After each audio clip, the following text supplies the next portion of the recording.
Hello दोस्तों, नमस्कार। मैं KD sir Shri Ram coaching classes Chittorgarh के इस ऑनलाइन प्लेटफॉर्म पर आप सबका स्वागत करता हूं। दोस्तों, जैसा कि आपको पता है कि पिछले लेक्चर से हमने रीजनिंग को शुरू किया। हम टॉपिक पढ़ रहे हैं कैलेंडर। आज हम कैलेंडर का सेकंड लेक्चर डिस्कस करने जा रहे हैं। इस लेक्चर की शुरुआत करने से पहले मैं कुछ मोटिवेशनल लाइनें पढ़ना चाहूंगा। तो आइए कुछ मोटिवेशनल लाइनें पढ़ते हैं। किसी शायर ने लिखा है, बहता हुआ दरिया इसे अकेले ही पार करना है, कोई तुम्हारे साथ है इस धोखे से बचना है। मोती मिले या तूफान वो किस्मत तेरी होगी, साहिल तुझे मिल जाए वो मेहनत तेरी होगी। शब में भी बहता ये पानी फिर हार क्यों तू जाए, ना मिले किनारा जब तक तू चैन कैसे पाए, ना मिले किनारा जब तक तू चैन कैसे पाए।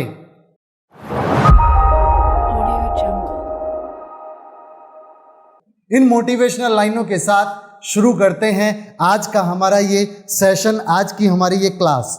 आज की क्लास के अंदर जैसा कि आपको पता है कि हमने कैलेंडर को डिस्कस कर रहे हैं, तो कैलेंडर के अंदर जो चीज़ पढ़नी है, सबसे पहले हमने जो पिछले लेक्चर में हमने डिस्कस किया उनको एक क्विक रिकैप कर लेते हैं, हम उसे रिवाइज कर लेते हैं। सबसे पहला जो आपने कैलेंडर के अंदर पढ़ा था, कॉन्सेप्ट नंबर 1, साधारण वर्ष और अधिवर्ष को किस प्रकार से पहचानना है। साधारण वर्ष और अधिवर्ष को पहचानने के लिए आपको क्या करना होगा, किसी भी वर्ष के अंतिम 2 अंकों को 4 से भाग देंगे। यदि भाग पूरा पूरा न जाए तो हम उसे बोलेंगे साधारण वर्ष, और यदि भाग पूरा पूरा चला जाए इसका मतलब वो वर्ष होगा अधिवर्ष। साधारण वर्ष जो होगा उसके अंदर फरवरी माह जो है वो 28 दिनों का होगा, अधिवर्ष के अंदर फरवरी माह 29 दिनों का होगा। परंतु यदि यहाँ पर एक बात, यदि कोई ऐसा वर्ष हो जैसे कि 2000, जैसे कि आपको बोले 1900, जैसे कि बोले आपको 1600, 1800, तो इस प्रकार के जो वर्ष जिनके अंतिम 2 अंक 0 हों, इन प्रकार के वर्षों को बोला जाता है शताब्दी वर्ष। क्या बोलते हैं बेटा?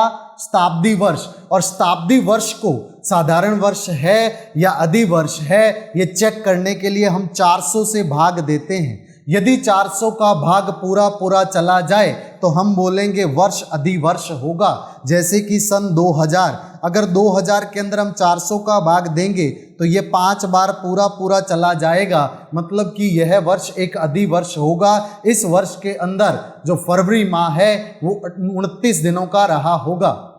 यदि वर्ष के अंतिम 2 अंक 00 हैं तो हम उसे 4 से भाग देते हैं, जैसे कि 1900, और अगर उसके अंदर हमने 400 का भाग दिया और भाग पूरा पूरा नहीं गया तो हम उस वर्ष को क्या वर्ष बोलते हैं? साधारण वर्ष। और साधारण वर्ष का मतलब ये हुआ कि उसके अंदर जो फरवरी माह होगा वो कितने दिनों का होगा?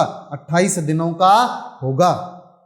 ये चीज हमने पिछले लेक्चर के अंदर कॉन्सेप्ट नंबर 1 में सीखी।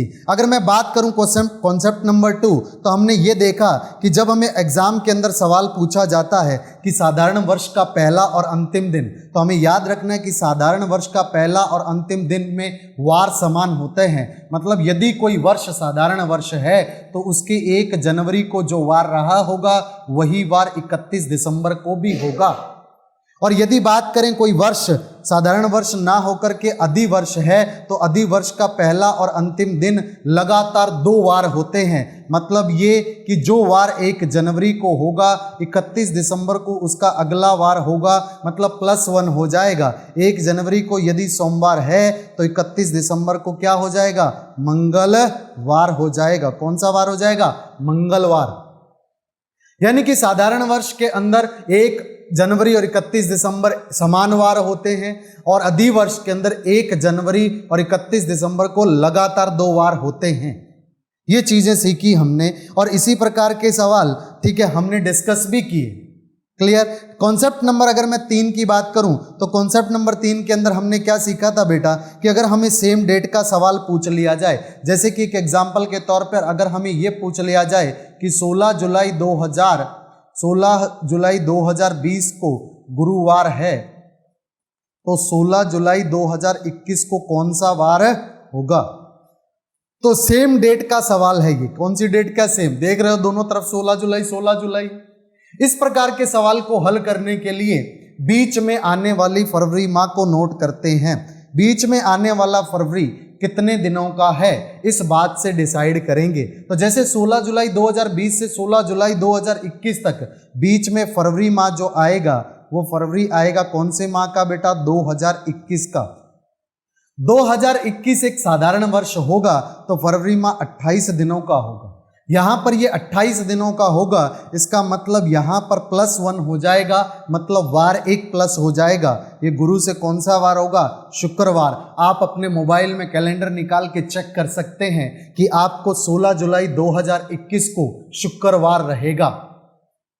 क्लियर बात? और इसी प्रकार यहां पर अगर फरवरी माह ऐसा आ जाता, ठीक है, कैसा? किसी भी प्रकार का फरवरी माह आ जाता जिसके अंदर 29 दिनों का फरवरी माह हो जाता, तो यहां पर हम कितना करते? +2 करते। मतलब ये गुरुवार से कितना हो जाता? शुक्र प्लस शनि, यानी कि 2 दिन प्लस हो जाता, यानी कि शनिवार हो जाता। इन सब कॉन्सेप्ट को हमने पिछले लेक्चर्स के अंदर रिवाइज पढ़ा, अच्छे से समझा और उसके रिलेटेड कुछ एग्जाम्पल्स भी किए। वीडियो अगर अच्छा लग रहा है तो प्लीज इसे लाइक करें, अपने फ्रेंड्स के साथ शेयर करें और इस चैनल को सब्सक्राइब करना बिल्कुल ना भूलें। देखिए आज के लेक्चर के अंदर हम कुछ नए कॉन्सेप्ट्स को सीखेंगे। देखते हैं बेटा, सबसे पहले की कॉन्सेप्ट की बात करूं तो कॉन्सेप्ट नंबर 4, जिसके अंदर हम डिस्कस करेंगे जब हमें डेट का वार पूछ लिया जाता है।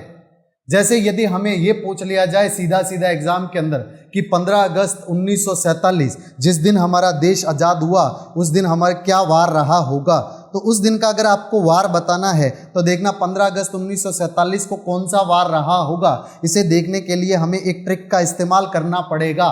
ट्रिक क्या है? सबसे पहले देखना, मैं यहाँ पर ट्रिक साझा कर रहा हूँ आपके साथ में। ट्रिक के अंदर सबसे पहले आपको ऊपर डेट लिखनी है। डेट कौन सी? जैसे यहाँ पर डेट कितनी है? 15, तो आप ऊपर लिख लेंगे 15। फिर आप माह का कोड लिखेंगे। यहाँ पे माह क्या है? अगस्त, तो अगस्त का कोड लिखेंगे।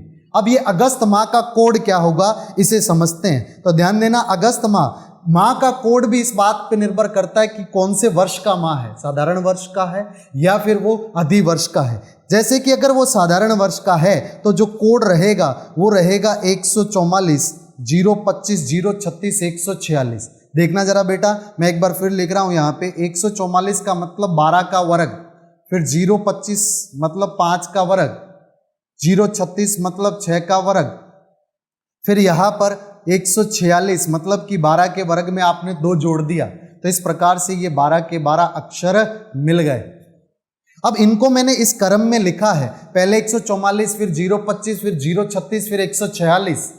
इसमें जो पहला अक्षर है यानी कि जो 1 है, ये 1 बताता है जनवरी, फिर 4 है ये बताता है फरवरी, फिर 4 है ये बताता है किसको? मार्च, फिर 0 है ये बताता है मार्च के बाद अप्रैल, फिर 2 है मार्च अप्रैल के बाद बताता है किसको? अप्रैल के बाद आता है मई, फिर 0 आ रहा है ये बताता है जून, ठीक, फिर जुलाई, सॉरी यहां पर मेरे से मिस्टेक हो गई, यहां पर आपको देखना है मई होगा 2 और 5 होगा यहां पे क्या? मई के बाद जून, 0 होगा जुलाई, 3 होगा अगस्त, 6 होगा सितंबर, 1 होगा अक्टूबर, 4 होगा नवंबर और ये होगा दिसंबर। मतलब अगर आप क्रमवार देखें तो जनवरी फरवरी मार्च अप्रैल मई जून जुलाई अगस्त सितंबर अक्टूबर नवंबर, इस तरह से लाइन से लिख लें। जैसे मैं यहां पर एक बार आपको लिख देता हूं आपकी हेल्प के लिए, देखना जरा बेटा, इस प्रकार से आप लिख लें। देखना, जनवरी फरवरी मार्च अप्रैल मई, मई के बाद जून, ठीक, फिर उसके बाद लिख लें जुलाई, फिर अगस्त, सितंबर, अक्टूबर, नवंबर और दिसंबर, ठीक है, ये अक्टूबर है। तो देखना यहाँ पे 144 025 036 146, तो इस प्रकार से ये कोड है। ये है साधारण वर्ष के लिए। अगर कोई वर्ष मान लो साधारण वर्ष ना होकर के अधिवर्ष है तो उसके अंदर कोड हो जाएगा 034। बाकी सब कोड एज इट इज रहेगा। अगर आप नोट कर रहे हो तो यहाँ पर देख रहे हो सब एक जैसा है, खाली पहले 2 अक्षर हैं वो एक कम हो गए। 1 से 1 कम किया तो 0 और 4 को 1 कम किया तो कितना हो गया? 3। और ये कौन से वर्ष के हैं? अधिवर्ष। अधिवर्ष का कोड भी आप इसी प्रकार से लिख लेंगे, देखना 0 3 फिर ये 4 0 2 5 0 3 6 1 4 6, इस प्रकार से ये कोड होगा।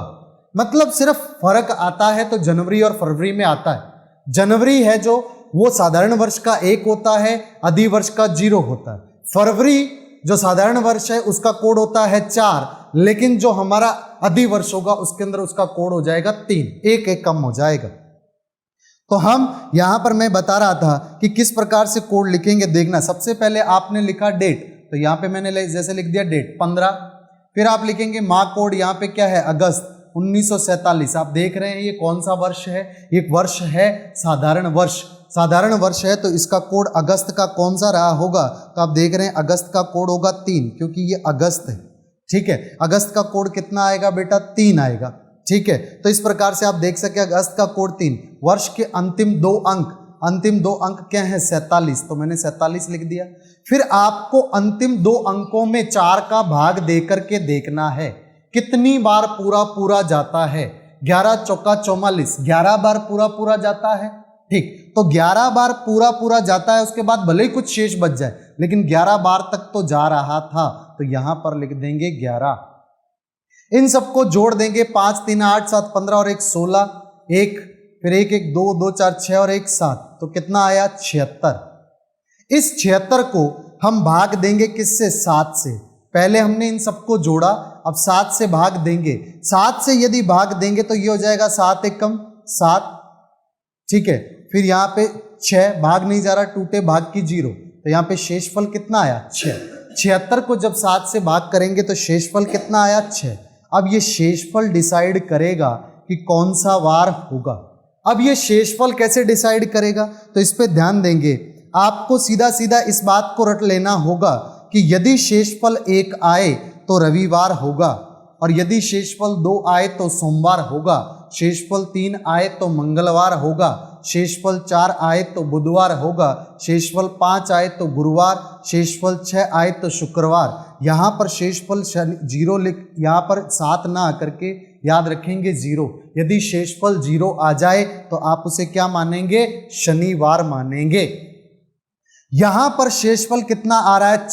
6 का मतलब हुआ शुक्रवार, मतलब हमारा देश जिस दिन आजाद हुआ था उस दिन रहा होगा शुक्रवार। समझ आ रही है बातें? ठीक, एक बार मैं फिर से करके दिखाता हूं, जैसे कि आप एक एग्जाम्पल के तौर पे एक और एग्जाम्पल लीजिए। एग्जाम्पल समझना, जैसे आपको बोला गया 26 जनवरी 1950 हमारा संविधान दिवस जो है, उस दिन का अगर हम बात करें यहाँ पर, तो उस दिन का कोड देखना। तो सबसे पहले क्या? 26, तो हम 26 को लिख लेंगे। फिर हम जनवरी का कोड लिखेंगे, लेकिन जनवरी का कोड लिखने के लिए आपको क्या करना है? आपको वर्ष देखना है। जो वर्ष है वो साधारण है कि अधि? तो यहाँ पर 50 में 4 का भाग पूरा जाएगा? नहीं जाएगा। इसका मतलब साधारण वर्ष है। साधारण वर्ष का जनवरी का कोड होता है 1, क्योंकि शुरुआत होती है 144 से, तो यहाँ पे कोड कितना है? 1, तो यहाँ लिख देंगे 1। फिर आप इस 50 को लिख लोगे, अंतिम 2 अंकों को।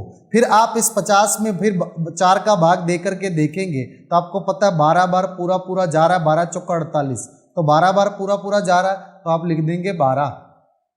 इन सबको जोड़ देंगे, 6 1 7 और 2 9, 5 2 7 और 1 8, ये कितना आया? 89। अब इसको देंगे 7 से भाग।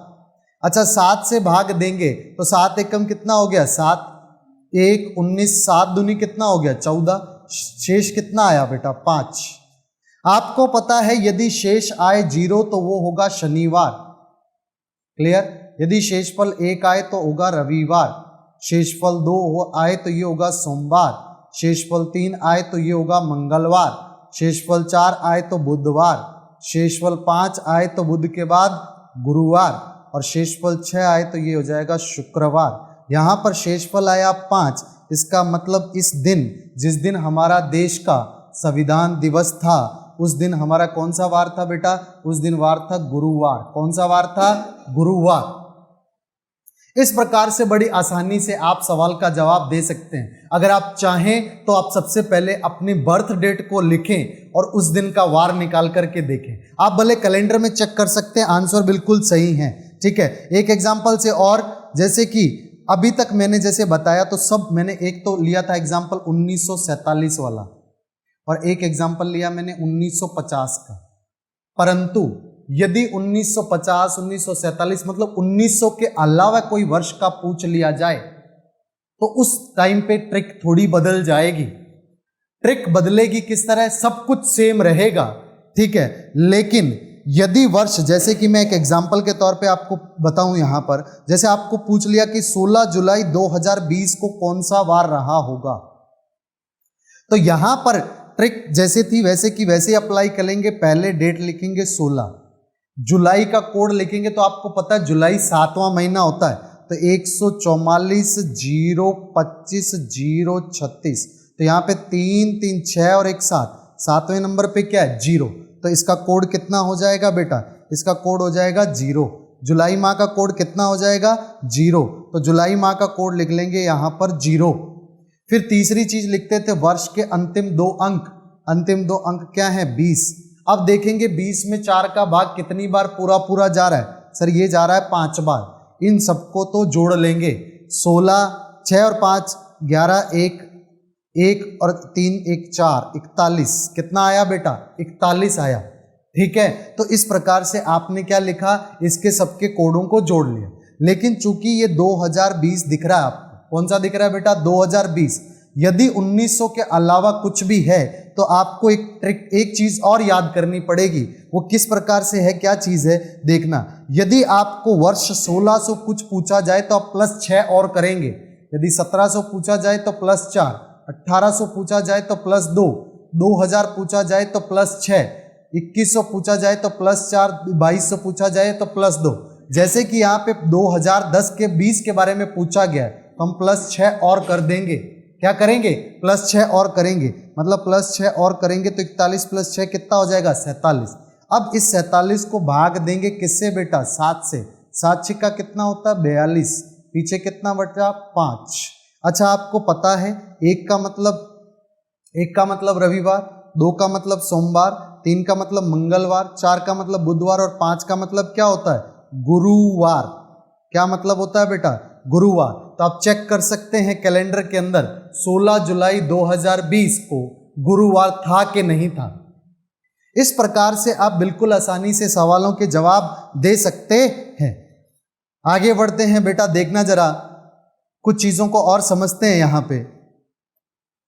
जैसे मान लो आपको 26 नवंबर 1989 के बारे में बताना है।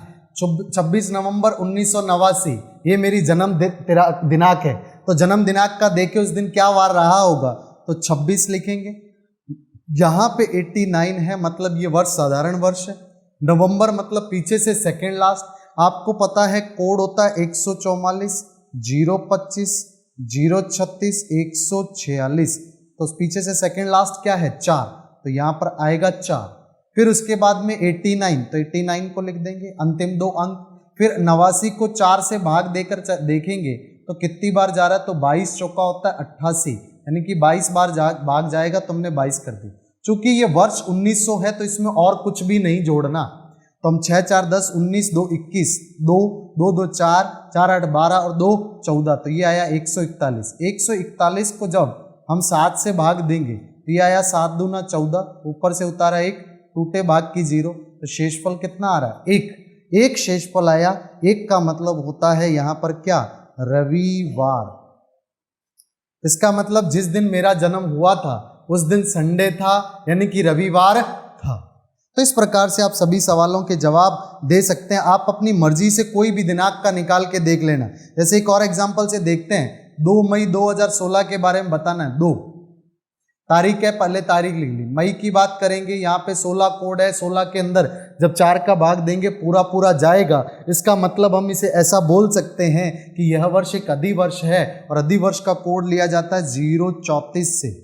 ठीक, 034 025 036 146। आपको बताना है मई के बारे में। मई जो होता है जनवरी फरवरी मार्च अप्रैल और मई, यानी कि 5वां महीना होता है। 3 और 2 5, तो यहाँ पे कोड कितना है? 2। अंतिम अंक क्या है? 16, तो 16 लिख देंगे। अंतिम 2 अंकों में 4 का भाग कितनी बार जाएगा? 4 बार। लेकिन याद रखें यहाँ पर ये 2016 है और 2000 का कोई भी वर्ष हो तो उसमें +6 जोड़ते हैं। 2100 कोई वर्ष पूछ ले तो +4 जोड़ेंगे, और अगर 2200 के लिए कुछ जोड़ दे तो हम कितना लिखेंगे +2। ये पीछे से भी इसी प्रकार चला आ रहा है। 1600 के लिए +6, 1700 के लिए कितना +4, और 1800 के लिए कितना +2। लेकिन 1900 के लिए आपको कुछ भी नहीं जोड़ना, तो यहाँ पर हम कितना जोड़ेंगे बेटा, यहाँ पर हम कितना जोड़ेंगे, यहाँ पर जोड़ना पड़ेगा हमें +6। अब ये +6 को हम जब जोड़ेंगे तो ध्यान देना मेरी बात पे, जब +6 को जोड़ेंगे तो ये हो जाएगा +6, तो ये आया 2 2 4 6 10, 10 4 14 और 6 20। ठीक, यहाँ पे 20, 2 2 और 1 3। अब इस 30 को जब भाग देंगे हम 7 से तो ये होगा 7 चौका 28, शेषफल कितना आया 2।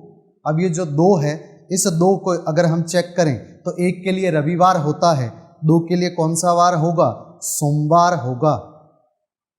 तो इस प्रकार से आप किसी भी दी गई तारीख का वार निकाल सकते हैं। उम्मीद कर रहा हूं आपको हर बात अच्छे से समझ आ गई होगी। बात करते हैं हम कॉन्सेप्ट नंबर 5 की। यदि आपको इस प्रकार से पूछ लिया जाए कि किसी तारीख का वार तो दे दिया लेकिन दूसरी तारीख का वार आपको पूछ लिया, एग्जाम्पल के तौर पे आपको ऐसा पूछ लिया जाए कि 16 जुलाई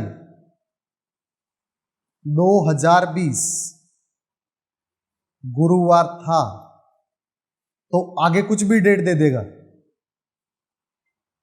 30 अगस्त 2022 को कौन सा वार होगा। ठीक, तो आपको 16 जुलाई 2020 को बोला गुरुवार और 30 अगस्त 2022 को पूछ लिया कौन सा वार होगा। जब इस प्रकार का आपको सवाल पूछा जाए तो आप जो मैं कॉन्सेप्ट डिस्कस करना जा रहा हूं इस पे फोकस करेंगे। इस प्रकार के प्रश्न को हल करने के लिए सबसे पहले आप क्या करेंगे, ये चेक करेंगे कि एग्जामिनर सच बोल रहा है या झूठ बोल रहा है। मतलब उसने जो तारीख का वार हमें दे रखा है वो सही दे रखा है या गलत दे रखा है, ये चेक करेंगे। और ये चेक किस प्रकार से करेंगे, इसके लिए हम कॉन्सेप्ट नंबर 4 का इस्तेमाल करेंगे, पीछे वाले का। यदि वो सही बोल रहा है, जैसे कि एग्जाम्पल मैं ले रहा हूं, आपको दे दिया 16 जुलाई 2020 को क्या वार था, गुरुवार, और आपको पूछ रहा 25 जून 2024 को कौन सा वार होगा। तो आप चेक करेंगे कि 16 जुलाई 2020 को कौन सा वार था। तो हम चेक करें तो 16 जुलाई कितना महीना है, 7वां हो जाएगा 144, 025 और फिर 0, यानी कि जुलाई के लिए कोड आएगा 0। अंतिम 2 अंक क्या है, 20 लिखेंगे। 20 में 4 का भाग 5 बार जाएगा, 2000 है इसलिए +6 करना पड़ेगा। 6 5 11, 6 17, 7 1, फिर ठीक है 3 और 1 4, 47। अब इस 47 के अंदर भाग देंगे 7 का, 7 6 का 42, शेषफल आया 5। आपको पता है 5 का मतलब क्या होता है, गुरुवार। क्या मतलब होता है, गुरुवार। इसका मतलब एग्जामिनर सही बोल रहा है। यदि एग्जामिनर बिल्कुल सही बोल रहा है तो आप फिर इस डेट को निकालेंगे, और इस डेट का सही निकालेंगे तो देखो 25 जून है तो पहले 25 जून महीना छठा महीना होता है, और जून महीने का कोड की बात करूं तो यहाँ पे कितना होगा 5, क्योंकि 144 और फिर 025, तो ये कितना हो जाएगा इसका कोड हो जाएगा 5। अच्छा, इसका कोड लिख दिया मैंने कितना 5, फिर आप लिखेंगे अंतिम 2 अंक वो कितना है 24, फिर 24 में 4 का भाग कितनी बार जा रहा है, 6 बार जा रहा है। ठीक, अगर 6 बार भाग जा रहा है, उसके बाद में हमने देखा कि ये भी 2000 है तो एक में 1 6 और जुड़ेगा, 6 6 12 4 16, 16 और 10 कितना होता है, 16 और 10 होता है 26 और यहाँ पर गया 2 और 2 4 और 2 6, कितना आया 66। अब 66 के अंदर अगर आप भाग देंगे किसका, 7 का, तो आपको पता है 7 निमा कितना होता है 63 होता है। शेषफल आया 3, 1 का मतलब रवि, 2 का मतलब सोम और 3 का मतलब क्या, मंगलवार। जल्दी से अपना फोन निकालिए और चेक कर लीजिए 2024 के अंदर जो 25 जून होगी उस दिन वार मंगलवार होगा। इस प्रकार से आप बड़ी आसानी से सवाल का जवाब दे सकते हैं। अगर मैं बात करूं यहाँ पर, अगर मान लो वो एग्जामिनर झूठ बोल रहा हो, मतलब उसने तुक्के से कुछ भी पूछ लिया हो, तो इस प्रकार के सवाल का जवाब देने के लिए किस प्रकार से करेंगे। जैसे मैं चेक कर रहा हूं, यहाँ पे आपको सवाल दे दिया 5 जून 2010 को गुरुवार था, 5 जून 2010 को क्या था, गुरुवार। चेक करेंगे सच बोल रहा है या झूठ, तो 5 आएगा सबसे पहले। जून महीने का कोड तो आपको पता है जून छठा महीना है, और छठे महीने के लिए कौन सा कोड आ रहा है, 5, 3 और 4 5, छठा नंबर पे कोड क्या है 5, तो यहाँ पे आ जाएगा 5। अंतिम 2 अंक लिखेंगे 10, 10 में 4 का भाग देंगे 2 बार जाएगा। कितनी बार जाएगा बेटा? 2 बार। अच्छा ये 2000 है इसलिए 6 और जोड़ेंगे, 6 2 8 और 10 कितना हो गया? 18। 8 और 10 कितना हो गया? 18। एक गई अंसल और एक कितना? 2। इस 28 के अंदर हम भाग देंगे किसका? 7 का। 7 का 7 चौका 28, 7 चौका कितना? 28। शेषफल कितना आया? शेषफल आया 0। ठीक, तो यहां पर आप देख रहे हैं कि आपका शेषफल कितना आ रहा है? शेषफल आ रहा है 0, और शेषफल 0 आने का मतलब कौन सा वार होता है? शनिवार। कितना वार होता है? शनिवार। परंतु एग्जामिनर क्या बोल रहा है? गुरुवार बोल रहा है। इसका मतलब वो क्या बोल रहा है हमें? वो हमें झूठ बोल रहा है। यदि वो झूठ बोल रहा है इसका मतलब उसने कैलेंडर को गुरुवार से क्या शनिवार था, लेकिन उसने उसे क्या बताया? गुरुवार। मतलब उसने कैलेंडर को क्या कर दिया? -2 कर दिया। असल में शनिवार था लेकिन उसने पीछे -2 करके उत्तर दिया। तो हम भी 27 अक्टूबर 2020 के लिए जब डेट निकालेंगे तो हम भी क्या करेंगे? 2 घटा करके उत्तर देंगे। जैसे कि 27 अक्टूबर है तो 27 अक्टूबर कौन सा महीना होता है? 10वां। तो 10वें महीने की मैं कोड की बात करूं तो आपको पता है यहाँ 036 आएगा, 9 और फिर ये 1, तो कितना कोड आया उसका? 1। ठीक है, तो 1 आ रहा है तो यहाँ पर लिखेंगे कितना? 1।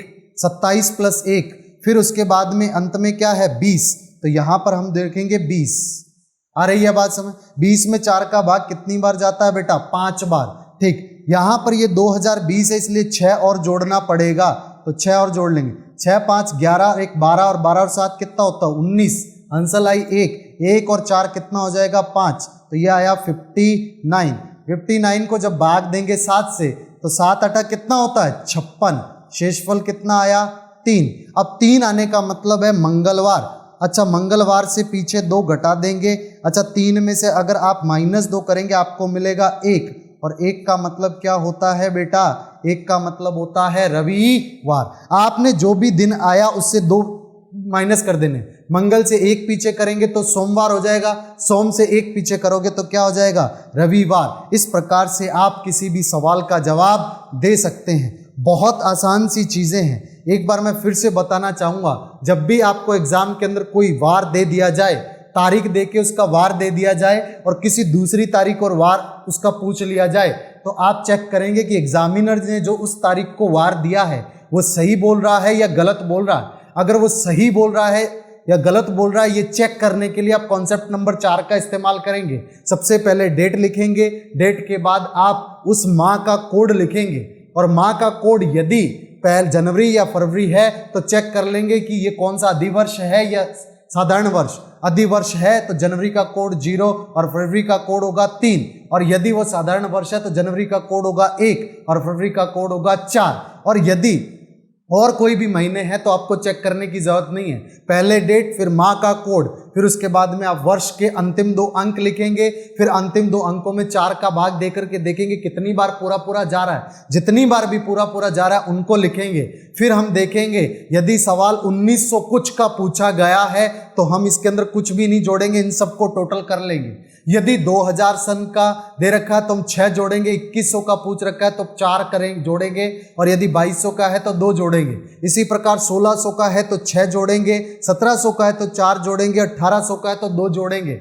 अब इनको जोड़ के जो भी टोटल उत्तर आया इसके अंदर 7 का भाग देंगे, जो भी शेषफल आएगा, यदि शेषफल 0 आए तो शनिवार, शेषफल 1 आए तो रविवार, शेषफल 2 आए तो सोमवार, शेषफल 3 आए तो मंगलवार, शेषफल 4 आए तो बुधवार, 5 आए तो गुरुवार और 6 आए तो शुक्रवार। इस प्रकार से आप अपने सवाल का जवाब दे देंगे। और इसके आधार पर यदि आपको पता चल गया एग्जामिनर सच बोल रहा है, अगर वो सच बोल रहा है तो आप भी अगली डेट जो दे रखी है उसका वार निकाल के जो वार आ रहा है उत्तर दे देंगे। लेकिन अगर एग्जामिनर झूठ बोल रहा है तो हम चेक कर लेंगे कि वो कितने दिन कम या ज़्यादा बढ़ा करके बोल रहा है। जितने दिन वो कम करके या बढ़ा करके बोल रहा है उतने ही दिन आप कम या ज़्यादा करके उत्तर दे देंगे। उम्मीद कर रहा हूं आपको मेरा लेक्चर बहुत पसंद आया होगा, आपको अच्छे से सारी चीज़ें समझ आई होंगी। अगर आपको पसंद आया तो प्लीज़ इसे लाइक करें, अपने फ्रेंड्स के साथ शेयर जरूर करें और चैनल को सब्सक्राइब करना ना भूलें। सबसे इम्पोर्टेंट, आप अपने घर पे पढ़ते रहें और आप अपना ध्यान रखें। Thank you very much.